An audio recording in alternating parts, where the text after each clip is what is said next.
Welcome back, everyone. This is Dave from Corman Productions, here to talk about The X-Files, Season 2, Episode 7, titled One Breath. The episode's description reads as follows.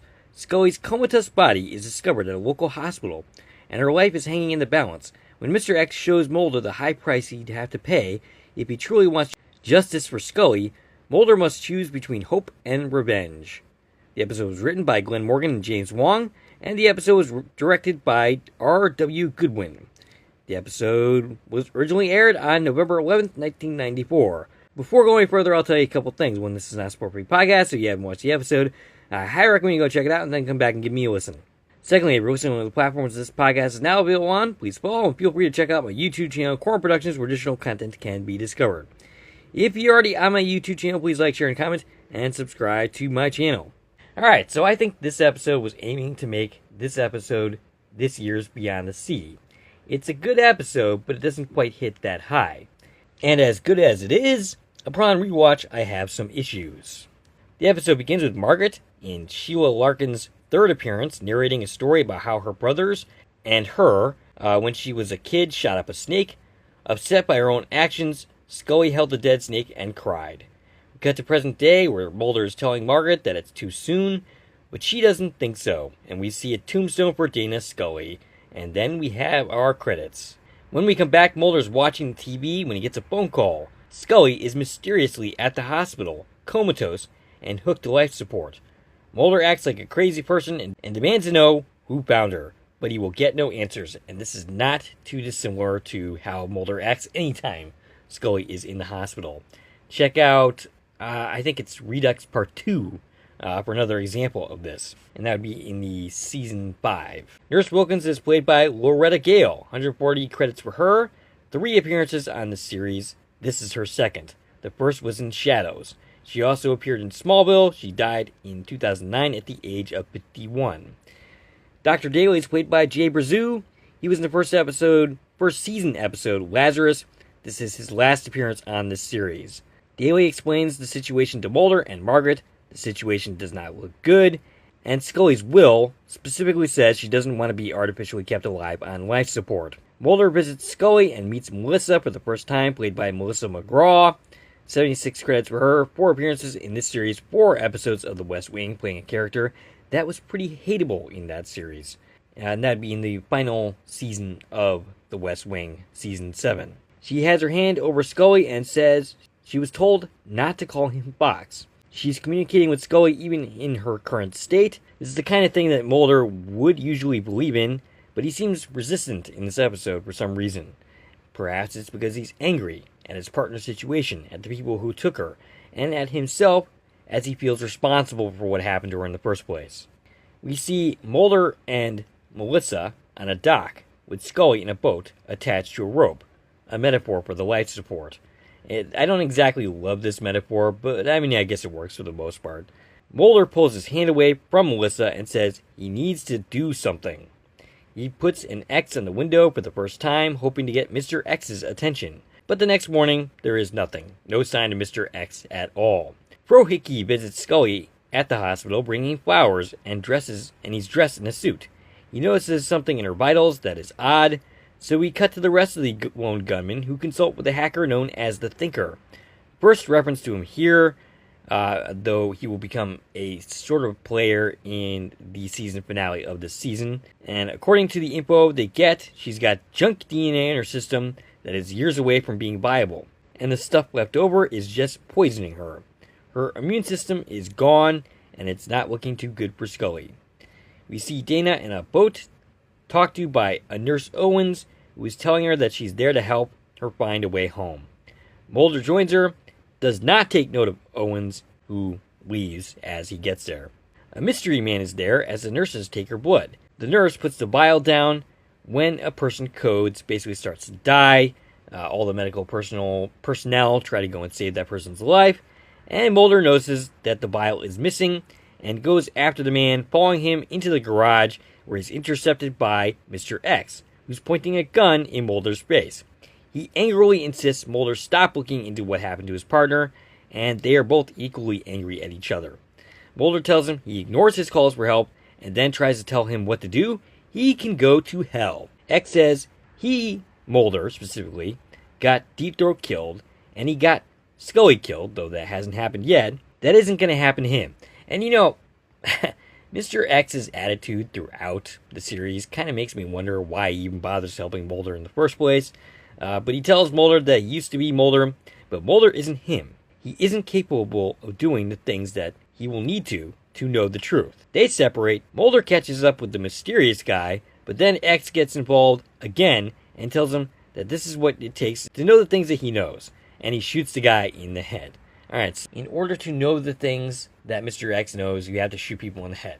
Got it. Thank you, Mr. X. I am now fully educated on what I need to know the truth behind the big government conspiracies. After the incident, the doctor is saying that he does not believe that Scully will live long after pulling the plug. There's a debate as to whether to do it or not, Melissa arguing for, and Mulder, of course, arguing against. Margaret says that Mulder and Scully had a relationship built on respect, and she's going to respect her daughter's decision. She says that although this is a moment for the family, he can be a part of it if he chooses to do so, and Mulder emotionally, with a head nod, declines. We see Scully in a boat, and the rope is snapped. Cancer Man gives Skinner a report to help him contain Mulder with the shooting in the hospital that there is no proof of because I'm pretty sure Mr. X took care of that. Skinner has a no smoking sign on his desk, which is a cute little bit of rebellion from him, but Cancer Man ultimately ends up ignoring him and lights up anyway. Skinner brings in Mulder, and he plays it cute, denying everything, being vague in his answers. Mulder wants info on where he can find Cancer Man. He offers up his badge, the X-Files, everything. Skinner doesn't think this is the way to go. They are the Department of Justice, not the mob. He refuses to help Mulder with the whereabouts of Cancer Man. This is, by the way, the first time he's referred to as such. And it's clear that Mulder is partly fueled by guilt as much as anything in his actions. We see Scully laying on a table, visited by her father, played by Don S. Davies for the last time. He says they'll meet up again, but the time is not now. In the cafeteria, he's talking to Melissa, who apparently knows of his plan to seek vengeance, and is telling him it won't help, and that whoever is responsible will get theirs sooner or later. Mulder asks if that includes himself, which kind of seems to confuse her, because, again, Mulder thinks that he is partially responsible for what happened to Scully. Their conversation is interrupted by a woman asking for smokes. Mulder has no money, but she points out there's Morley's in there, which is not her brand, but this is enough to get Mulder's attention. Someone's helping him out after all, and he gets an address. So he goes to Cancer Man's place and holds a gun on him. He asks, why Scully and not him? Cancer Man tells him that he likes him. He likes her too, which is why she was returned to him. Well, gee, don't do her any favors. Mulder says that Cancer Man should be the one to die, and Cancer Man asks, why? He's got no life, no family, just a little bit of power. He's in the game because he thinks what he's doing is right. Who is he to determine that? Mulder asks.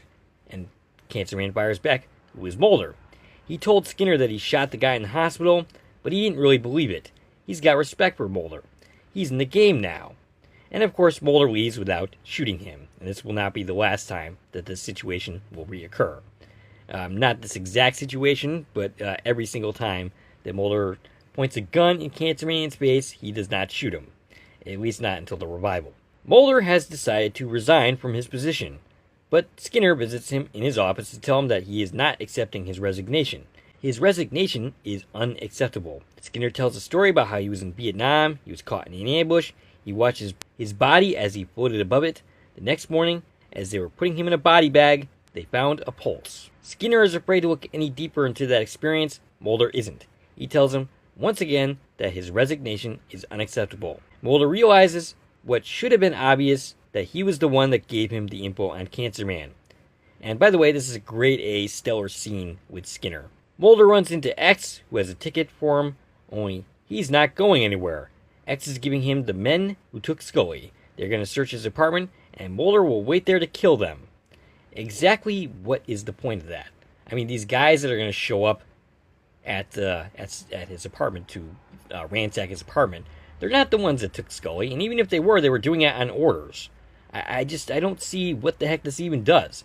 Melissa interrupts this plan by stopping by his apartment. Scully is dying, and she thinks he should go and say goodbye. She asks, why is it so dark in here? And Mulder responds, because the lights aren't on. Yeah, I mean, that's pretty obvious. Mulder is reluctant to go, and again she calls him on his plan for vengeance, not solving anything. She says it doesn't take a psychic to realize he's in a dark place. Well, once again, Melissa, the lights aren't on, so of course he's in a dark place. But of course that's not what she means. Mulder gets angry at her mumbo-jumbo, she calls him on some shit, and then leaves. Her words get to him because the next thing we see is him at her bedside. When he returns home, his apartment is wrecked, and he cries. In her hospital room, Scully regains consciousness. Mulder is called, and he awkwardly goes to her room with her mom and sister with some flowers. Scully says she doesn't remember anything. Mulder says it doesn't matter. What does matter is that she is okay. Mulder gives her back her cross before leaving. Scully asks the nurse for Nurse Owens, and is told that there is no such nurse working there. So who was that woman? An angel? Who knows? According to the X-Files wiki, McGraw had previously worked with writers Glenn Morgan and James Wong, who specifically wrote the part with her in mind. Thoughts were given to a romantic interest between Mulder and Melissa, but the concept never came to pass. Writer Glenn Morgan said of this episode, Duchovny challenged us to do a Beyond the Sea for him. The show had been so dark and bleak, and Jim and I feel that there is a side to the paranormal that's very hopeful. We wanted to do that side of it. I thought it would be a great opportunity for Duchovny, but then the situation came up with Jillian's pregnancy. We need to get her off her feet anyway. Consequently, Gillian Anderson, who had just given birth to her daughter Piper, days before this episode, spent the majority of this episode in a hospital bed.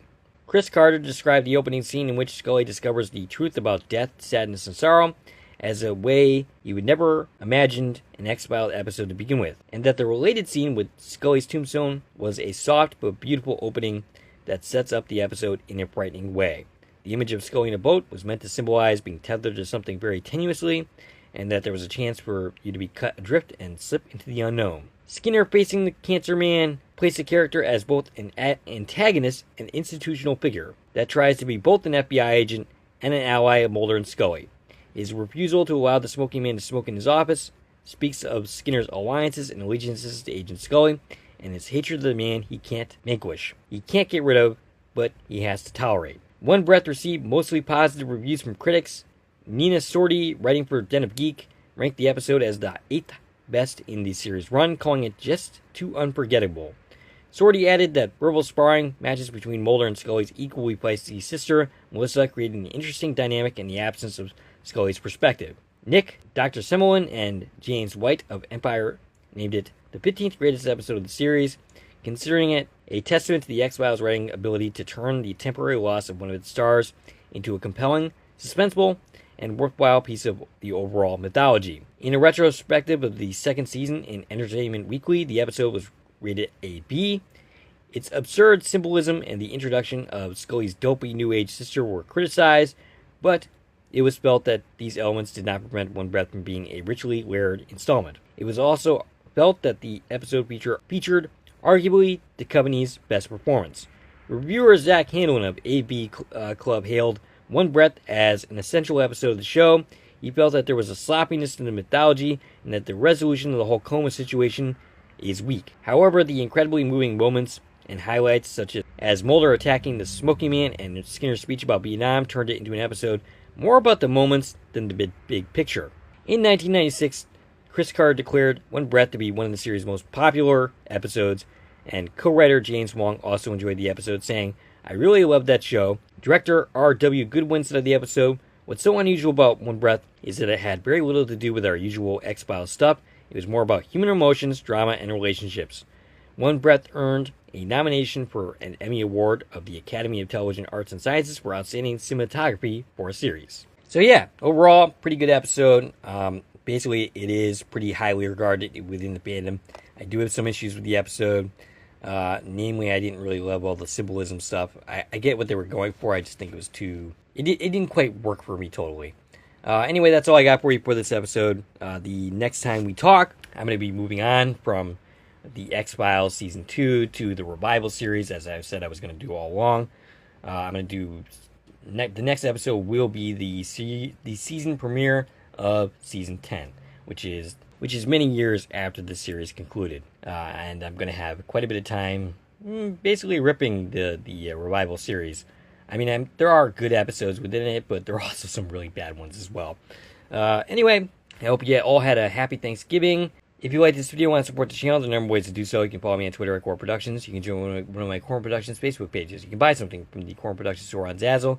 You can buy me a copy. You can join the Core Productions membership for 99 cents a month. And of course, you can like, share, and comment on the video, as well as subscribing to the channel and hitting the bell so you're notified when new content drops. This is Dave from Core Productions, signing off.